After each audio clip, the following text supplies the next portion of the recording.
Have you ever had your surveillance subject walk right past your car on multiple occasions and wondered, what do I do now? If so, then this video is for you. Welcome to the PI Guy, tips, tricks, and advice for professional private investigators just like you. My name is John Morris. I am a licensed professional private investigator in Colorado. How many times have you had your surveillance subject walk right past your car while you're out on stationary surveillance? I would love to know. Go down in the comments below and let me know how many times this has happened to you and what did you do to ensure the integrity of your case. Today's case study and lessons learned video involves a work injury case wherein the subject of interest allegedly had leg and back injuries that prevented her from working for more than a few hours a week.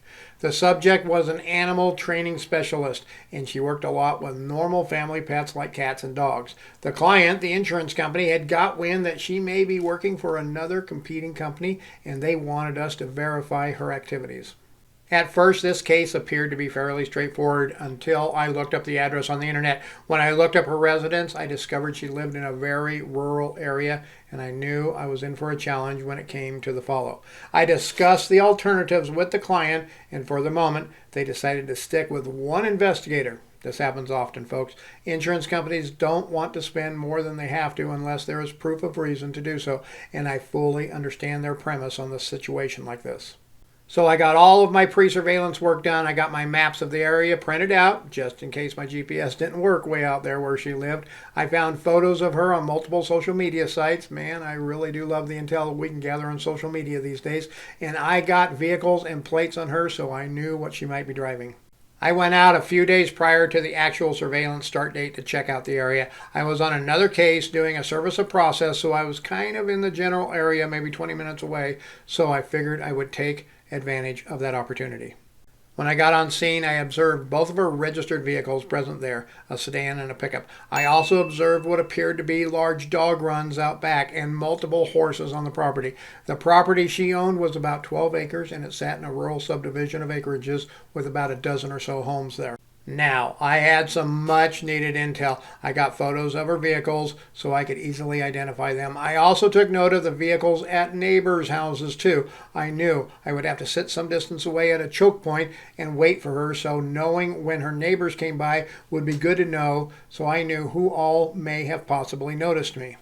A choke point is a spot where you sit where the subject of your investigation will likely have to drive right past you.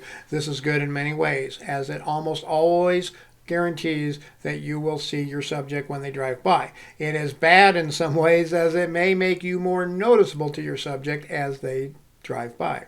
When I set up on a choke point, I prefer to use some type of a guise for my vehicle. My preferred one is using magnetic signs on the side of my car that say road survey. I combine that with a yellow magnetic light on top of my vehicle, and most people do not pay much attention to me. Now, a word of caution, if you're going to use a guise like this, make sure your vehicle matches the guise as well. I have a silver SUV and it works perfectly for that car. But if you have a red sports car, it might look a little awkward. With that type of car, you might want signs for a phony real estate company or something like that, which would be more appropriate. I also recommend to have 2 or more vehicles at your disposal so you can switch them out if necessary if people start to take notice of you. Sometimes doing this and changing up your own appearance, like wearing a ball cap and no glasses in one vehicle and sunglasses and no ball cap in the other, will help make the guys look more real over time. People will think that they saw multiple people out doing the road surveys on multiple days. Okay, day 1 of the surveillance rolls around. I head out early in the morning. I get to the subject residence well before sunrise. As I approach the subdivision, I can see lights on at the subject's residence already. This could be a good sign. There may be early activity. I grab a few seconds of video of the residence and the vehicles, and then I head over to my stationary setup position. When I get to my stationary position about 3 miles away near a freeway entrance, I get all of my guys' gear out and I get all set up. I am ready to go, folks. I get comfy and I sit and I watch and I wait. And I wait and then I wait some more. After a few hours went by, I decided to do a quick drive-by, or drive near in this case, to make sure my subject was still home. I knew I could see her driveway where the cars were parked from an irrigation road about a half a mile away, so I didn't have to drive right past her residence. Now, that irrigation road also had a few trees to help give me a little bit of cover as I stopped and grabbed a little bit of video and turned around, so I should be good to go. I arrive at the irrigation road and then grab my video camera and I grab a little video of the vehicles at the residence. And then I see a female subject walking from the dog kennels toward the vehicles. I am like, uh-oh. I get turned around and I hightail it out of there to make sure that I can find a location to pick up a tail down the road. I get about 1.5 miles down the road and I take a side road and I go about 1/2 mile up that and I turn around by a farmhouse where I can see the road my subject lives on. After a few minutes, I see the churning of dust from a vehicle coming over the hill about 1 mile away. I grab my camera, I get zoomed in, and it looks like my subject's pickup truck with her driving. As she gets about 1/4 mile away from the intersection, I started heading towards her in the intersection. I had a stop sign, so I knew that she would go right past me most likely, and she did. I was still about 1,500 feet away, so it was doubtful that she would have even taken notice of me. As she drove past, I pulled in behind her at a safe distance, and the chase was on, folks. I followed her right past my original stationary position, which confirmed to me that this was a good place for future surveillance, and then she got on the freeway. We went about 45 minutes to a little town before she pulled off. I was a little worried, as at this point I had been following her for quite a while. As we exited, there was a gas station, so I pulled in there and I watched at a distance for about 10 or 15 seconds until I saw her turn onto a street a few blocks away. Then I continued, and when I passed the street that she turned on, I saw her turning on another street a few blocks away, so I went into the neighborhood to try to find her. After a couple of minutes, I found her vehicle in a driveway at a large house, so I parked about a block away, and I set up stationary surveillance. After about 20 minutes, I see her walking towards her vehicle with 2 large dogs on leashes. At first, I thought she was going to put them into her pickup, but she walked right past the pickup and then turned on the street and started walking right towards me. Oh my goodness, how small can I make myself? I'm thinking. I didn't have my blackouts up and I was pointed right towards her, so all I could really do was sit there. And that's what I did. I sat there and I pretended to be on my phone talking to somebody as she walked right past me. After she went past me, I watched her walk several blocks, then turn a corner and go out of sight. Now, I didn't want to blow my cover and move my car, so I just got my car into blackout mode right there, and then I went on foot surveillance. I got a little bit of video of her at a distance as I paralleled her on a street about 3 blocks away. At each intersection and alleyway, I was able to point my camera towards her as I walked.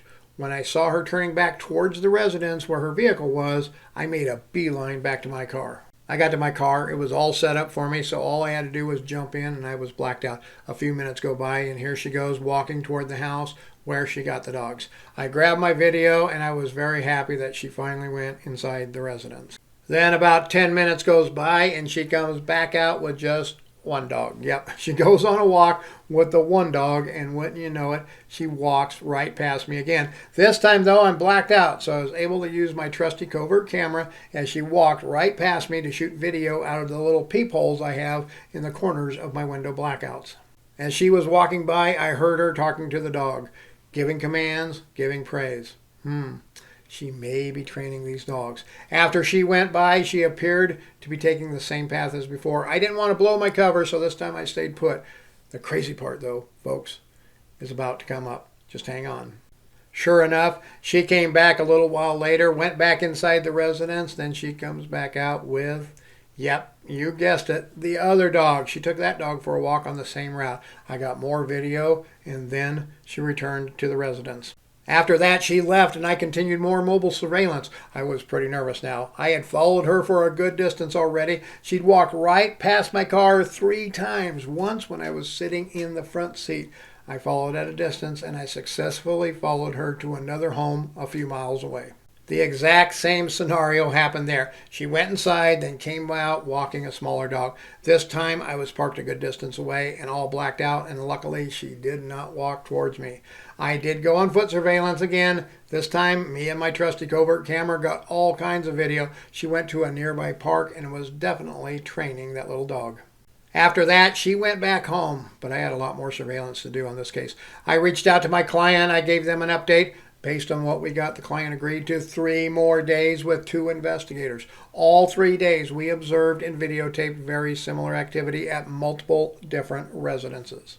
The client had us do some interviewing after that too, and some more surveillance. And then They had all they needed to prove that she was indeed working for a competitor. That competitor was her own business, which she had started up, and some of her clients were past clients of her former employer, where she allegedly had got injured. Hey, here are 2 more videos that I made just for you. Remember, folks, stay safe out there.